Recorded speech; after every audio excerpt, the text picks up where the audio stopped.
Welcome back, everybody. I'm your host, Kelly Sparks, aka Red Beard. So, it's going to be a fairly lengthy video. This past Wednesday, I went over to Grapevine, Texas, and did a distillery tour with the guys at Tahwahkaro Distilling. They showed me around their process. Very, very humble beginnings. They're just kind of like in this industrial area, so they're working their way up, and they're about to have to expand. They're already. Oh goodness, Bonnie, come here. So they're getting ready for expansion, probably sometime. I'm going to say before the end of the year. Their product is getting better by each batch. They're learning new things. I mean, they're still less than 2 years in the business. They're going to have whiskeys coming up here pretty soon that they're eventually going to be able to market as straight bourbon whiskey. So looking forward to that. I've got two one-of-a-kind samples from them that I'm just going to kind of do a little tasting on. Now this one, Jason, the brothers Jason and Justin Jackson, this is their baby. This one is an 11-month-old bourbon that was aged in a 30-gallon barrel, sitting around 125 proof. But he came down, Jason came down to Longview from Grapevine and did a small little tasting and brought this one and brought a version of this one that I'll explain here in a minute. But I got to try. They were about at the end of a run on their distillation whenever I got there, and I got to try their white dog, and it seriously tastes like freaking cookies. It's so sweet and good. Their white dog is delicious. So they've got good things coming, and they're just getting better, and I'm totally in support of their brand. So this one's like it's like cinnamon, but there's like this, it's like I want to say grapes, and I know it sounds funny because they're in Grapevine, but I honestly get some type of grape nose from it. Now, during the tasting, I didn't get to film the tasting that they put through that they gave me while I was there. They had this same juice, but it was aged in a big barrel, 53-gallon barrel.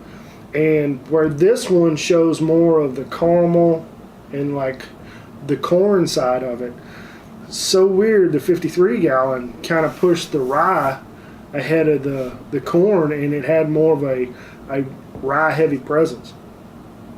So it is a 4-grain bourbon.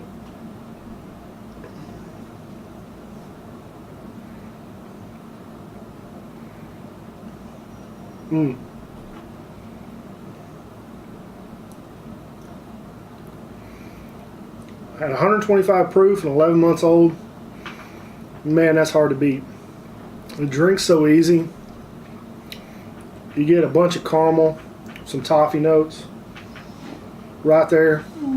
It's so good. So I don't want to spend too long on this because I want the tour to kind of take precedent. So this one, now this is not, this label is their bourbon label. What? This is their bourbon label. Now, will you hush or get up here or whatever? Jeez. So this is not going to be the label for this specific juice. This is probably a one-of-a-kind. I don't believe anybody in the industry is doing this yet. This is a single malted rye whiskey. So I believe it's 100% rye. They might have a little bit of barley in there for the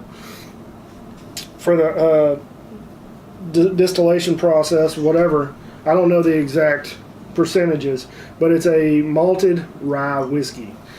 Now, I was sipping on this one the other day. I got to fill this one up myself. You'll see it at the very end of the video. Me up on top of the forklift on the pallet, and this is the bottle that I was filling.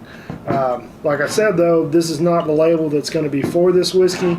That label is going to be gold-ish, green, gold, something of that combination, I believe, in the future. They haven't really decided on it yet, but I do believe for sure that it's going to have a gold label, whereas this one's silver. It's going to be gold. So this is a malted rye whiskey. And I was tasting on this one the other day, and I couldn't think of what I was getting. But now I think I figured it out. So Jason, whenever you're watching this one, you let me know what you think. So I get like York peppermint patties. It's very minty.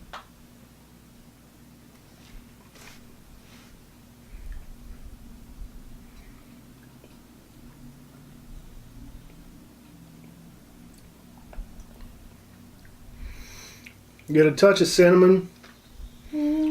Get some earthiness from the rye itself. But I swear it's like drinking chocolate-covered York peppermint patties. That's what I get. It's really, really good. And this one's about a year and a half old, and I pulled it, you'll see in the video, straight out of the barrel. It was about 110, 115 degrees at the top of that warehouse. So this is really good juice. So look for this coming this fall in your local retail shops. It'll probably only be in the southwest area. I'm not sure their regions that they're distributing to, but it should be pretty much across Texas. I've seen bottles from Longview to Dallas and so forth. So it should be all over Dallas, most of Texas, I would imagine, and some other states. But yeah, this one is going to be something. This is a game changer for the industry.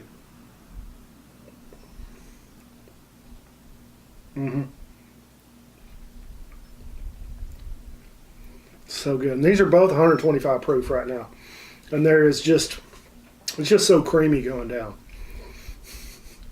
Well, I'm gonna go ahead and stop there. I'm not gonna bother rating these because nobody else can get these specific whiskeys. This barrel is already changing. This barrel is already changing. So it's pointless. They're good. Period. They're good stuff. They're making good juice. He did tell me that, Jason told me that Justin told me, I think it was Justin, told me that once you start to see batch 3, they changed their process about halfway through batch 2 into batch 3, and you can definitely tell a difference from 2 to 3 what's going on. So they're getting better. So all right, well, I'm gonna go ahead and cut it off. Enough of me drinking whiskey. Keep watching. You'll get to see some of the distillery tour. You'll get to meet Justin and Jason Jackson, and yeah. So thanks for watching. Take care, and like always, folks, drink some whiskey, share with your friends and family, and have a nice day. I got a blend.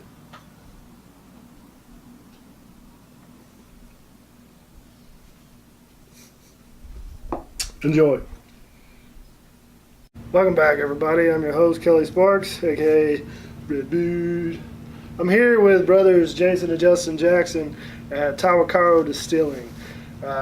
Came out today. They're in Grapevine, Texas. Wanted to give them a shout out and come visit their distillery and check out their operation because I really like their whiskey. And yeah. Thanks for coming out, man. Cheers. Yep. Cheers. Thanks for being here. Anything y'all want to say to YouTube land? Yeah, we appreciate Kelly coming out and all the fans, and yeah, we had a fun time doing some special sippings and special barrel choices. We kind of walked him through the whole process, and yeah, it was awesome. Nothing. We highly encourage him not to steal bottles, but don't want to add that. Some things. Don't want to add that to my list. So yeah, we're gonna do a quick tour, and you guys get to see their process and hear some stuff, and I'm looking forward to it. Yeah. Thanks for being Cheers. here. Yeah. Cheers. I'm Justin Jackson. I'm the head distiller here at Tahwahkaro Distilling Company. And every day, Kelly's here when we're actually wrapping the day up, but every day I start at about 6 a.m. and we cook. So I actually am an accomplished corn chef, and we make a lot of starch with corn, wheat, and rye in our mash tun. From this point, the mash is just cooled all the way down to 85 degrees, in which we transport it to our fermenters. We have 6 total fermenters. We usually operate on 4 to 5 every week, but after in between 4 to 5 days, depends on what day of the week it is. From our fermenter, we transport into the still right here to my left. You can see I just popped the lid on the still. It's done for the day. It gave me right about 28 gallons that right about 150 proof. And basically from here, the vapors, I send them over to Tower 3. So, you know, the old wording on the label that says, like on vodka, it says 10 times distilled. It's really referring to the number of plates that you're cleaning the process, more than just distilling it 10 times. But basically we send it through 6 plates loaded with alcohol and water, and it scrubs really nicely. Ends up coming off the defumator on the top of the tower into the condenser right here, with which we then send it to the different tanks, but head, hearts, and tails. We actually operated all of our hearts in our 3rd tank here. You can see that's a single day run. It's right about 29 gallons at 150 on a 400 gallon pot. From here, we'll proof it down to 125, and you can see send it into a barrel. This one was barreled today, but some of them aren't quite topped off, and we'll top it off tomorrow and send it over storage.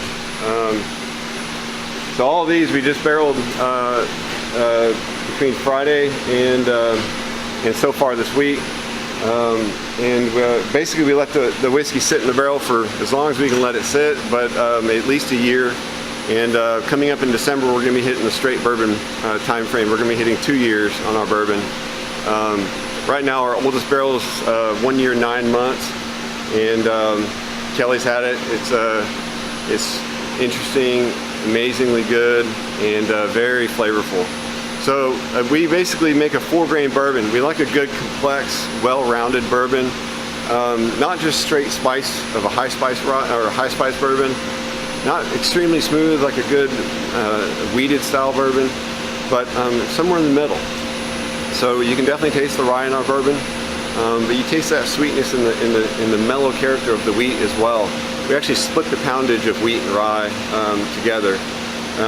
And then we also use 13% of our malts, or 13% of our mash bill is malts. And so we rely on those as well for a flavor that'll help generate that big, kind of well-rounded, complex bourbon. Yeah, at the end of the day, we actually transport the still as well into a liquid solid separator, and it gets rid of the liquids and retains the solids, and we send that off to a great farmer that we have that feeds about 100 cattle every week. Yeah, that's basically Tahwahkaro 4-grain bourbon. And by the way, I didn't even hit on this. Before we cook, next door we mill everything. So we deal with raw grains, and so we mill, we cook, we ferment, we distill, we barrel. And if you peek on over there, we even have these kind of humble labeling machines. We label, we cork, we wax, we do everything here. It's a lot of fun. You have to be a jack of all trades when you work here. But yes, everything's in-house underneath our roof. We don't source a single bit of anything other than grains, obviously. Yeah. And we use really good clean water. We treat our own water down to a really good level. RO, basically, 1 part per million. And yeah, everything's done in-house. That's cool. Is there anything special that you guys got in the works that you can tell us about, or? Definitely, yeah. You know, our mainstay is our full grain bourbon. That's where 90% of our barrels are right now. But we, this fall, we'll be releasing a Texas rye malt whiskey. So it's malted rye is the predominant grain. Yeah. And it's, you know, 98% Texas grain as well. But yeah, rye malt whiskey, which we're super excited about. It'll be at 105 proof, and it'll be limited release. We only have about 18 barrels right now, but I'm trying hard to work on getting, you know, 1 barrel produced every single week now. And then we're going to release a cask strength as well, bourbon. Nice. So, and you know, our normal bourbon at 96 proof. We barrel everything in-house at 125 to go right to the legal limit on what we can barrel at. And so expect a barrel-proof bourbon, a rye malt whiskey, and then our standard bourbon, full grain bourbon. Awesome. But yeah, we have stuff coming, and we have a couple other, you know, super secret ones. But Yeah. yes, yeah. Ain't nothing wrong with that. Yeah, yeah.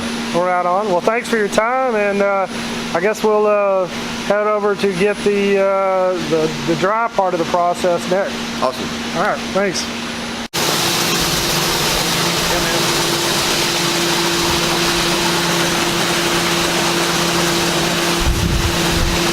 What kind of corn is this, Jason? Number 2, Yellow Dent. We're working on a 100% Texas grown corn right now. We can't really say this is 100% Texas corn. We do buy from a Texas co-op in Valley View. We work with a lot of guys that we really like. They're buying Texas grown grain, so that's our goal as we go forward.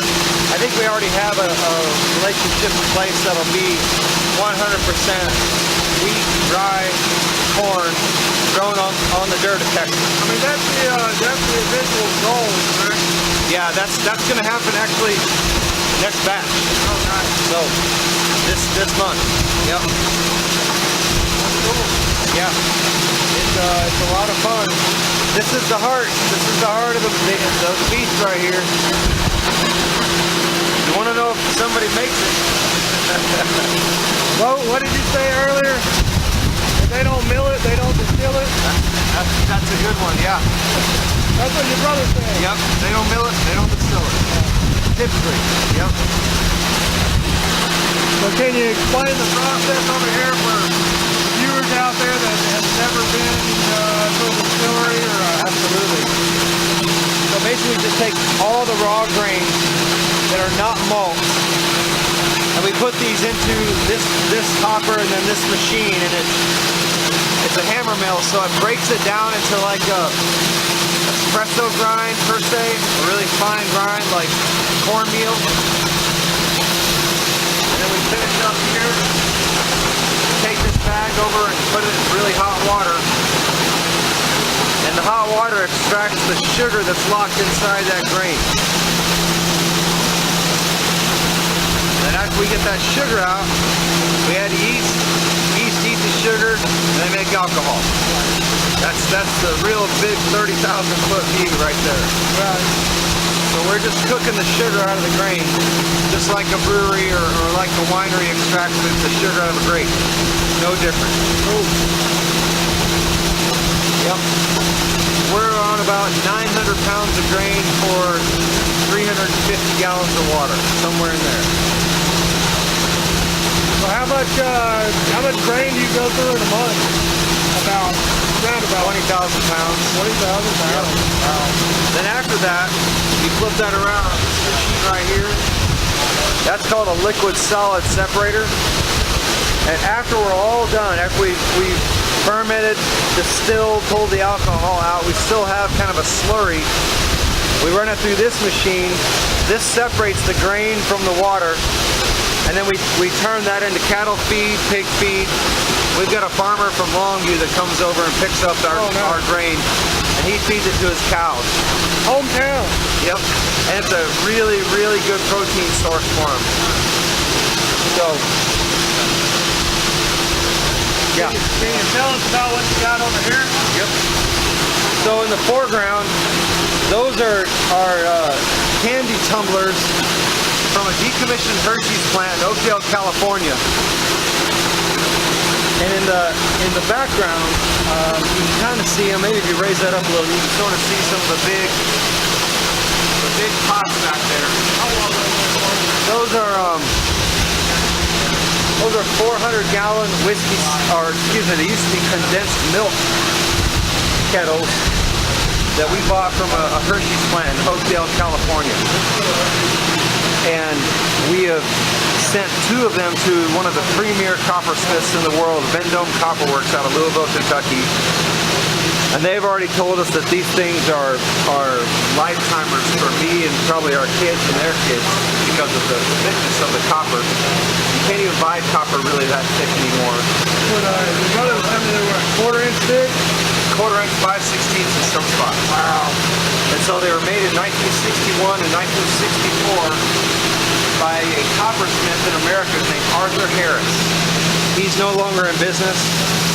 Vendome's kind of the premier coppersmith in America, and we had Vendome, the best in our view, put their hands on these, refurbish them. They're adding mixers and legs and all kinds of stuff.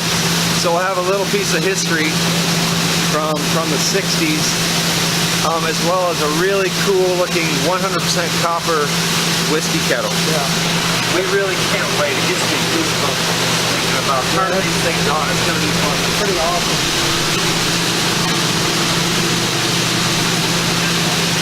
That's pretty cool. Yeah.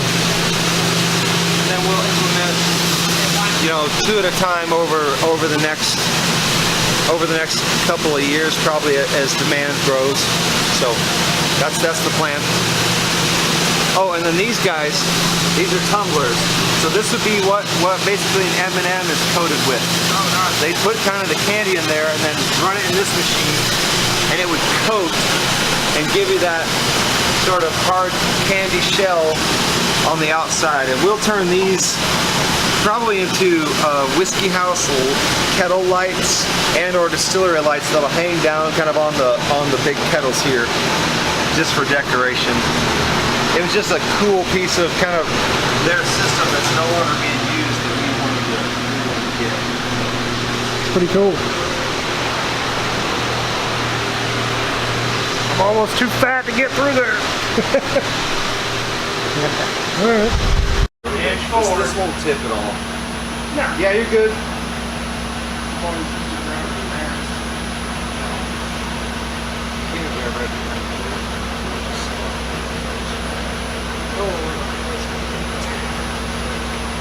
No reason for that, man. How's that? That's perfect, brother. Close enough? Yep, that's good. Okay. You gotta slap the gas. There you go.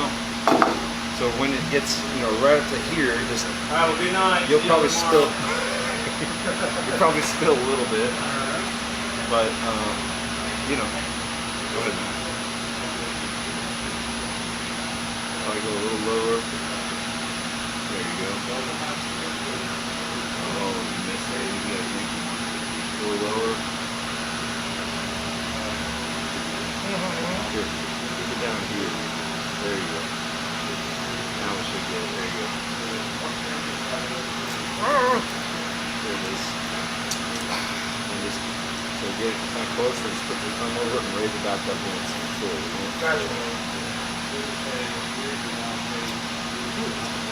So good. So good.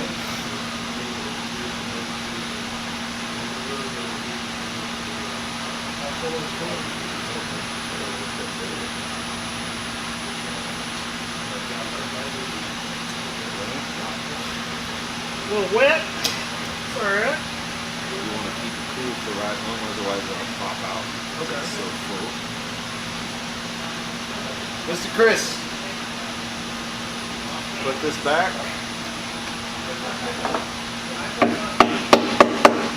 Boom. Y'all are gonna get to taste this one this fall. Maybe. Oh, that's so.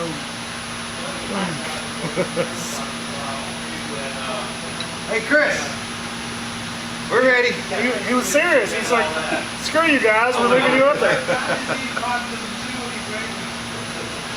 Yeah. Come back.